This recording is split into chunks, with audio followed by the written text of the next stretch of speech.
Hola, mi nombre es José Pablo González Cervantes y voy a presentar el portafolio número 1 para el curso Teologías Feministas y Queer, que es impartido por la doctora Yenilma Bowler. En este caso hemos iniciado con lecturas que se enfocan sobre todo en dos conceptos: el feminismo y el queer, y también toda la interpretación dentro de la teología. Empezamos con esta autora, Teresa López Pardina, que en este documento que ella escribe hace toda una comparación desde Beauvoir hasta Butler, es decir, todo lo que estas dos grandes mujeres han dado o mostrado sobre el feminismo, pero obviamente con distinciones porque son épocas diferentes. Beauvoir empezaba diciendo que no se nace mujer, sino llega a serlo. En cambio, Butler más bien habla de una nace su sexo, pero llega a ser su género. O sea, en Butler ya hay toda una comprensión más lejos de todo ese binomio que tal vez en Beauvoir sí estaba más enraizado, pero claramente podemos creer que esto se debe a que en el tiempo de Beauvoir era más la cuestión de la lucha de la equidad de géneros, sobre todo para la mujer. Pero en Butler hay toda una mayor discusión de que más bien deberíamos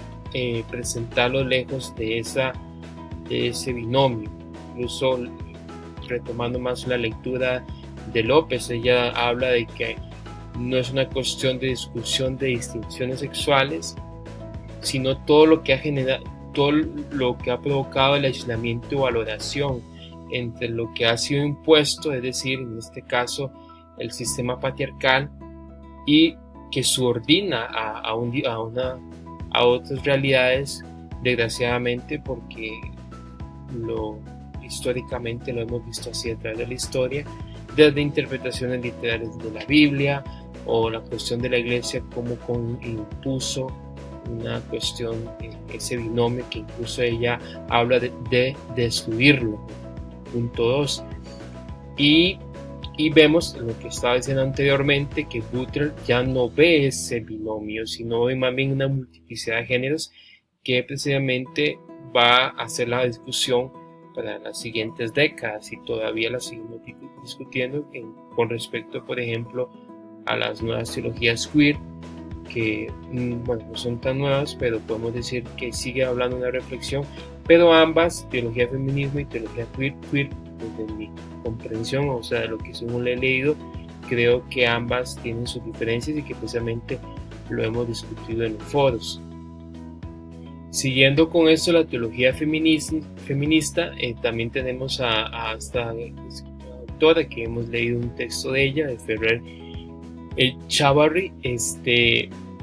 Ella habla de que la condición femenina sí ha sido objeto de reflexión teológica y tema habitual de la predicación, pero desgraciadamente la reflexión desde la mujer, o de las mujeres, o en este caso del feminismo,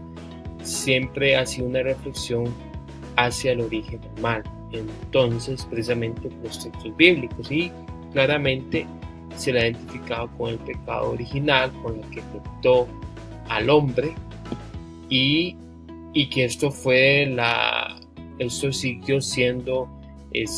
transmitido en las diferentes, en el caso del principio del mundo hebraico y luego del cristianismo, obviamente. Entonces esto va a generar grandes problemas a través de la historia, porque precisamente las mujeres se van a dirigir como las mujeres que provocan a los hombres, el efecto sexual que provoca a los hombres, o un sinnúmero de estereotipos que han generado pues toda esa concepción hacia lo femenino. Hablando precisamente de esta misma autora, ella dice que hay una misma dignidad espiritual y una misma vocación, o sea, ambos, hombre y mujer, están invitados, por ejemplo, en el caso del cristianismo, bueno, yo aquí tengo un poco más por ser católico, aunque puedo insistir que soy católico crítico, porque precisamente veo estas cosas y me gusta verlas desde mi realidad, ver que sí, ciertamente cuando uno escucha, es decir, si ambos están invitados a la salvación, pero cuando en la práctica, como ella dice, en la esencia, ya hay una diferencia, porque ¿quién es el que ejerce el poder dentro de la iglesia? Son hombres, y que precisamente todo esto de los hombres nos ha llevado a problemas que estamos, bueno, ya sería un tema aparte de la castidad y todo esto, pero que la iglesia está ahora viviendo a grandes rasgos, bueno, a grandes dimensiones, mejor dicho, con el problema de la pedofilia y todo esto, pero todo ese sistema patriarcal genera una diferenciación de esencia, como ella dice, a la hora de mostrar al hombre, a los hombres y a las mujeres dentro de la misma realidad. Sí están invitados a la salvación y todo, pero a la hora de la salvación, a la hora de la vocación, pues, hay una gran diferencia. Ella habla de que desde los años 50 se ha intentado valorar más a la mujer, pero que en cierta manera solo queda como en la reflexión, como en la parte de lo que se escribe, lo que se dice, pero no se lleva un poco a la práctica.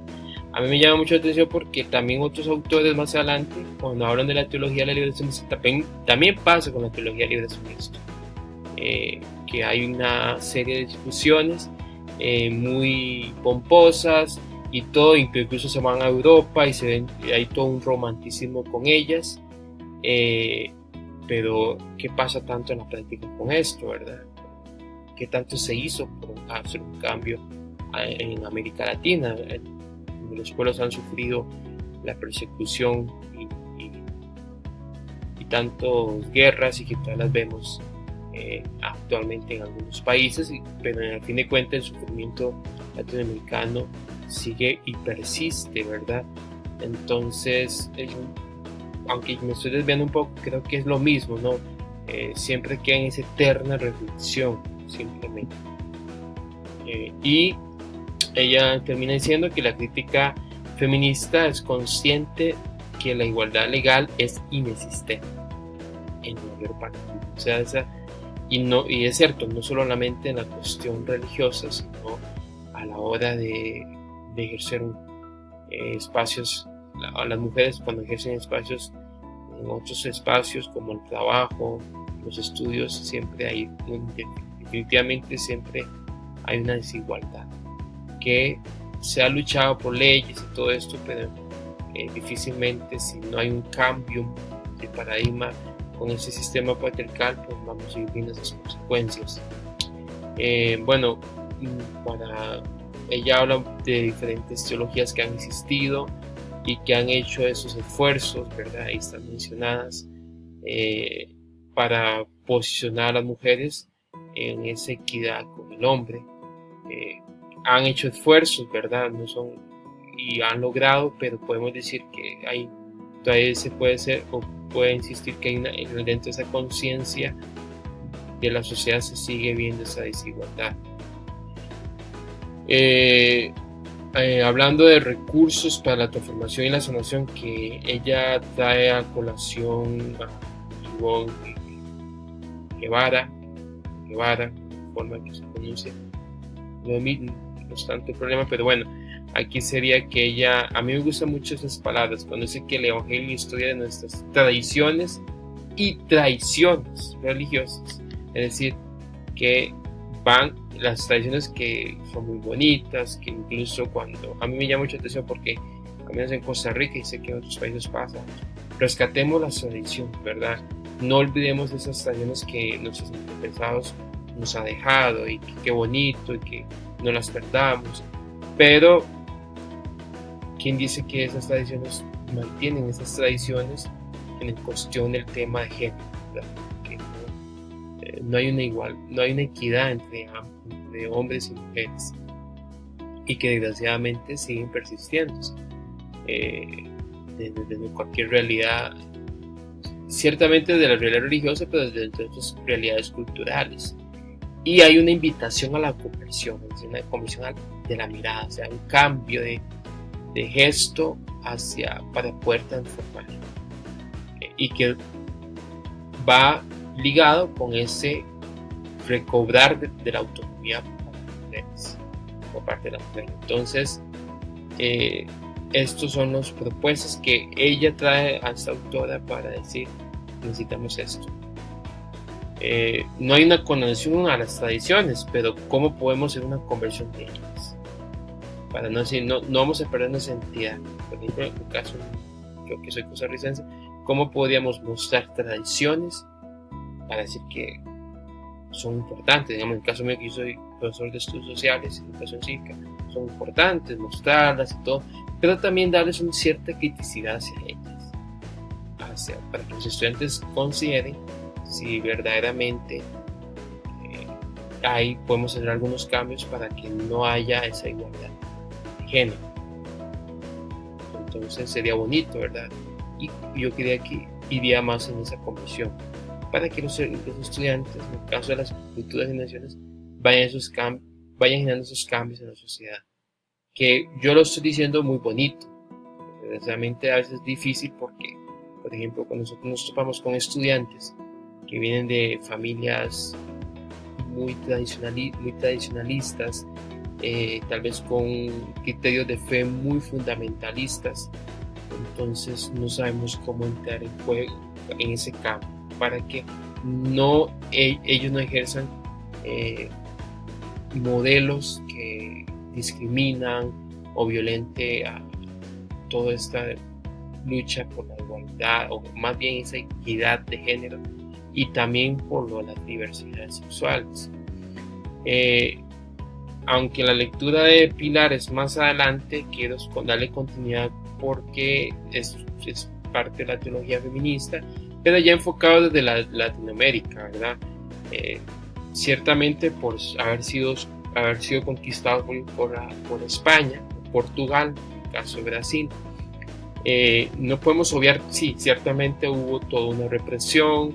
que se necesita estudiar para entender lo que es nuestro presente, porque ciertamente, como ya dice, hubo una profunda ruptura, la expansión del cristianismo occidental, ¿verdad? Que todo esto generó una preeminencia racial hacia el blanco o el criollo, ¿verdad? Que aunque hubo todo un proceso de independencia, a veces no es tanto, no se debería celebrar como lo hacemos, porque la permanencia o esa preeminencia que habla Pilar o María Pilar mantiene a la burguesía, al estrato social más alto en el dominio, y aunque pudo haberse eliminado la esclavitud en los siguientes años de los procesos de independencia,